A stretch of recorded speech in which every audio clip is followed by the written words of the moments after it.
سلطان ابو سعید مرزا کی وفات کے بعد اس کی وصیت کے مطابق کابل کا شہر اولوگ بیگ مرزا کے حوالے کر دیا گیا تھا۔ اولوگ بیگ مرزا عمر شیخ مرزا کا چھوٹا بھائی تھا۔ 907 ہجری میں اولوگ بیگ مرزا کا انتقال ہو گیا اور نو عمر لڑکا عبد الرزاق مرزا اس کا جانشین قرار پایا۔ عبد الرزاق مرزا کی کم سنی کے باعث مملکت کا سارا انتظام ایک مغل سردار ذکی کے ہاتھ میں آ گیا۔ ذکی ایک درست مزاج انسان تھا۔ آخر اس کی زبان درازیوں اور بدسلوکیوں نے کابل کے تمام امراء کو ناراض کر دیا اور پھر انہی امراء نے درپردہ اس کے خلاف ایک منصوبہ تیار کیا اور عین بقرعید کے روز سردار ذکی کو قتل کر ڈالا۔ سیاسی افراتفری سے فائدہ اٹھاتے ہوئے گرم سیر کے حاکم محمد مقیم نے قسمت آزمائی کی۔ گرم سیر موجودہ افغانستان کا ایک جنوب مغربی ضلع ہے جو دریائے ہلمند کے شمالی کنارے پر واقع ہے۔ عبد الرزاق مرزا محمد مقیم کا مقابلہ نہ کر سکا اور میدان جنگ سے فرار ہو کر لمگان کے گرد و نواح میں پناہ گزین ہو گیا۔ محمد مقیم نے نہ صرف کابل پر قبضہ کر لیا بلکہ جبراً اولوگ بیگ کی لڑکی سے شادی بھی کر لی۔ یہ نئی سیاسی صورتحال بابر کے حق میں تھی۔ نتیجتاً مغل شہنشاہ نے وقت کے اشارے کو سمجھا اور بے خوف و خطر کابل پر حملہ کر دیا۔ محمد مقیم چند گھنٹے بھی بابر کے مقابلے پر نہ ٹھہر سکا اور بھاگ کر قلعہ بند ہو گیا۔ مغل شہنشاہ نے محاصرہ تنگ کیا تو چند روز بعد ہی محمد مقیم نے جان کی امان طلب کی اور قلعہ بابر کے حوالے کر کے کابل کی حدود سے دور نکل گیا۔ بابر نے اپنی اس فتح کو تائید غیبی سمجھا۔ اب وہ بے زمین بادشاہ نہیں تھا، اس نے نئے سرے سے کابل کی تعمیر کا آغاز کیا۔ ابھی مغل شہنشاہ اپنی نئی مملکت کے انتظامات میں مصروف تھا کہ اسے ایک جاں خبر ملی۔ وہ 911 ہجری محرم کا مہینہ تھا۔ شیبانی خان نے اپنے ایک قاصد کے ذریعے بابر کو کتلق خانم کے انتقال کی اطلاع بھیجی تھی۔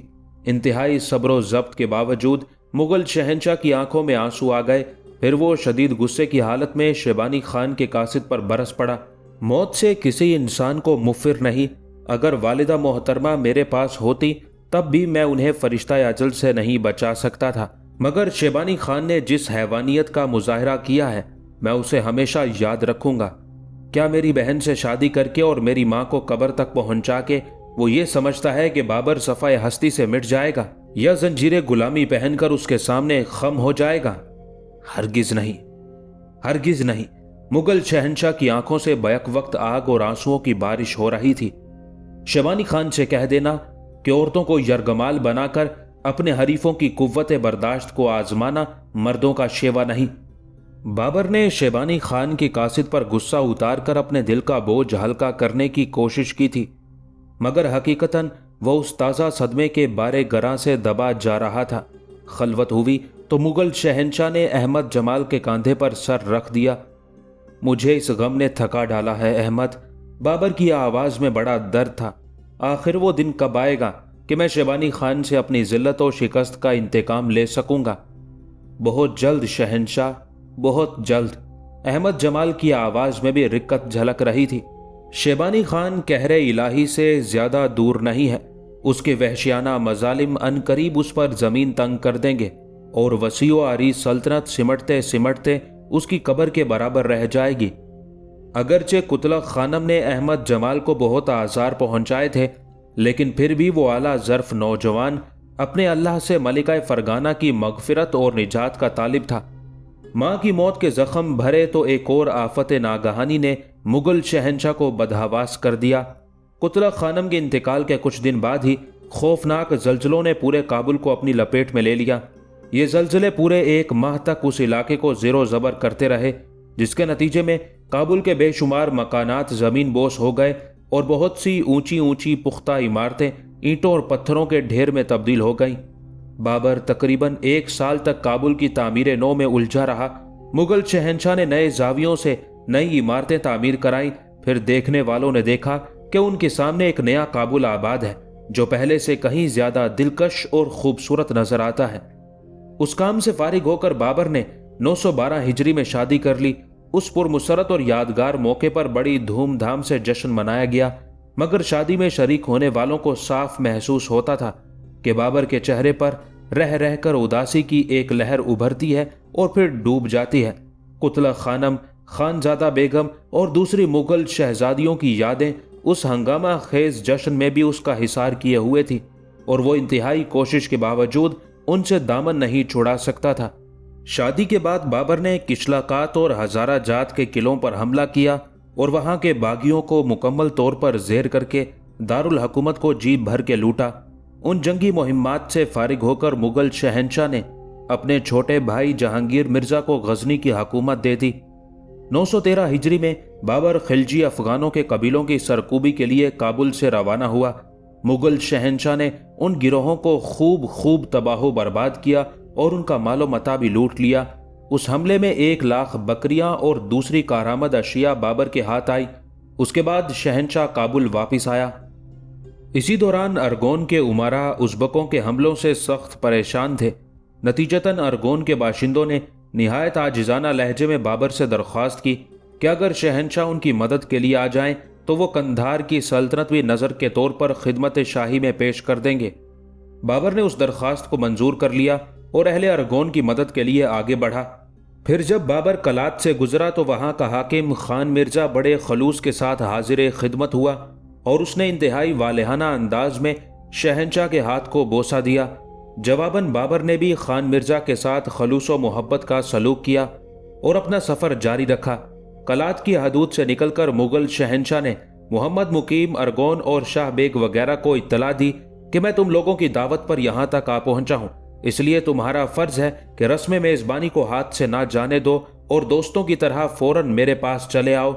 ارگونی امراء اپنی اس حماقت پر سخت شرمندہ تھے کہ انہوں نے سوچے سمجھے بغیر حریف بادشاہ کو اپنے علاقے میں آنے کی دعوت دی، اور ان سے دوسری یہ حماقت سرزد ہوئی کہ جب مہمان گھر کے قریب آ پہنچا تو وہ قلعہ بند ہو کر بیٹھ گئے۔ بابر نے بہت کوشش کی کہ ارگونی امراء قلعے سے باہر آئیں اور خلوص دل کے ساتھ اپنی پیشکش کو عملی جامہ پہنائیں، مگر محمد مقیم اور شاہ بیگ کسی طرح بھی مغل شہنشاہ کا سامنا کرنے پر آمادہ نہ ہو سکے۔ پھر جب محاصرہ طول پکڑ گیا تو مجبوراً ارگونی امراء قلعے کے دروازے کھول کر باہر آئے اور بابر کے سامنے صف آرا ہو گئے۔ یہ ایک مختصر جنگ تھی۔ ارگونی فوجیں مغل شہنشاہ بابر کے شدید حملوں کی تاب نہ لا سکی۔ انجام کار محمد مقیم اور شاہ بیگ جو آپس میں بھائی تھے، مغل سپاہیوں سے شکست کھا کر بھاگ کھڑے ہوئے۔ اگرچہ دونوں بھائیوں نے آخری دم تک دوبارہ قلعہ بند ہونے کی کوشش کی تھی، لیکن بابر کے جانباز سواروں نے انہیں اتنی مہلت نہیں دی کہ وہ اپنے ارادوں کی تکمیل کر سکیں۔ اس لیے محمد مقیم داور کی طرف بھاگ کھڑا ہوا اور شاہ بیگ نے شال میں داخل ہو کر اپنی جان بچائی۔ شال کوئٹہ کا پرانا نام ہے۔ اب کندھار کا قلعہ بھی بابر کے قبضے میں آ گیا تھا۔ اس جنگ میں امیر ذوالنون کا بہت سا مال و متاع اور ہیرے جواہرات بھی مغل شہنشاہ کے ہاتھ آئے، مگر بابر نے وہ ساری چیزیں اپنے جان نثار امیروں میں تقسیم کر دیں اور اپنے سب سے چھوٹے بھائی ناصر مرزا کو کندھار اور داور کا حاکم بنا دیا اور خود ایک فاتح کی حیثیت سے کابل واپس آ گیا۔ ابھی سکون و اطمینان کے چند دن بھی نہیں گزرے تھے کہ بابر کو ایک اور پریشان کن خبر ملی۔ محمد مقیم داور سے فرار ہو کر شیبانی خان کے پاس پہنچا اور اس کے پیروں پر سر رکھ کر گریہ اوزاری کرنے لگا۔ اے شہنشاہوں کے شہنشاہ، آپ کے ہوتے ہوئے بھی بابر نے کندھار پر قبضہ کر لیا اور ہم دونوں بھائی در بدر ہو گئے۔ محمد مقیم بڑے منافقانہ اور خوشامدانہ لہجے میں بول رہا تھا۔ شیبانی خان نے ایک لمحہ ضائع کیے بغیر محمد مقیم اور اس کے مختصر سے لشکر کو ہمراہ لے کر کندھار پر حملہ کر دیا۔ ناصر مرزا میں شیبانی خان کے مقابلے میں طاقت نہیں تھی، اس لیے وہ فوری طور پر قلعہ بند ہو گیا اور اس نے تمام حالات لکھ کر بڑے بھائی کی خدمت میں روانہ کر دیے۔ بابر نے جواب میں ناصر مرزا کو تحریر کیا، جہاں تک ممکن ہو قلعے کو دشمنوں سے محفوظ رکھا جائے۔ اگر یہ علاقہ ہاتھ سے نکل گیا تو ایک بار پھر ہمارے قدم زمین سے اکھڑ جائیں گے اور خانہ بدوشی ہمارا مقدر بن کر رہ جائے گی۔ ناصر مرزا کے لیے زیادہ دن تک قلعہ بند رہنا مشکل تھا۔ اس نے جواباً بابر کو لکھا، شیبانی خان کے تیور خطرناک ہیں، وہ اس جنگ کو فیصلہ کن مرحلے تک پہنچائے بغیر واپس نہیں جائے گا۔ بابر نے اس سلسلے میں قاصد کو آخری حکم دے کر کابل سے کندھار روانہ کیا۔ شیبانی خان سے صلح کر لو اور اپنے سپاہیوں کو لے کر میرے پاس چلے آؤ۔ اگرچہ یہ ایک ذلت آمیز معاہدہ ہوگا، لیکن گردش وقت کو ٹالنے کے لیے اس کے سوا کوئی چارہ نہ تھا۔ بابر کو ہر حال میں زندہ سپاہیوں کی ضرورت تھی۔ اگر ناصر مرزا اور جان نثاروں کا یہ مختصر سا لشکر بھی لقمہ اجل بن جاتا